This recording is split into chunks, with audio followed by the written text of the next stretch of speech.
আসসালামু আলাইকুম। নতুন একটি টিউটোরিয়ালে আপনাদেরকে স্বাগত। আজ আমরা আলোচনা করব স্টক মার্কেটে বাইব্যাক কি।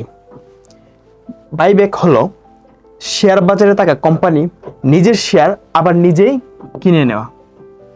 আমরা বাইব্যাক করলে কি কি হতে পারে সেই বিষয়ে একটু আলোচনা করি। কোম্পানি বাইব্যাক করলে শেয়ারের দাম বেড়ে যায়, অর্থাৎ একটি কোম্পানি তার হাতে অনেকগুলো ক্যাশ টাকা আছে তার ব্যাংক ব্যালেন্সে, সেই ক্ষেত্রে সে যদি চায় তার শেয়ারের সংখ্যা কমিয়ে নেওয়া, ধরুন একটা কোম্পানিতে 100টি শেয়ার আছে, সে ভাবলো সে 20টি শেয়ার কোম্পানি কিনে নেবে, এই ক্ষেত্রে শেয়ারের সংখ্যা হবে 80টি, যার ফলশ্রুতিতে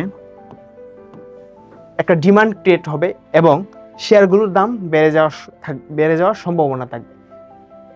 বাইব্যাক করার একটি সুবিধা, ইপিএস বেড়ে যাবে, কারণ যখন শেয়ারের সংখ্যা কমে যাবে হিসাব করার ক্ষেত্রে ইপিএস বেড়ে যাবে এবং ইনভেস্টরদের একটি আস্থা তৈরি হবে।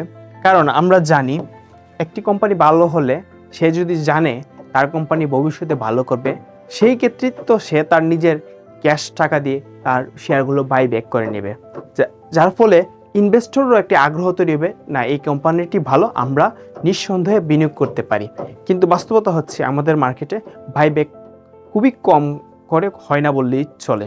আশা করি ভবিষ্যতে হয়তো কোম্পানিগুলো তাদের এই পলিসিটি চালু করবে, যাদের হাতে অনেকগুলো ক্যাশ থাকে যে কোম্পানিগুলো, এবং বাইক করে নেবে তাদের শেয়ারগুলো। এতে করে ক্ষুদ্র বিনিয়োগকারীরা আগ্রহ বাড়বে শেয়ার মার্কেটে ইনভেস্টের ক্ষেত্রে। ধন্যবাদ আজকের ভিডিওটি দেখার জন্য।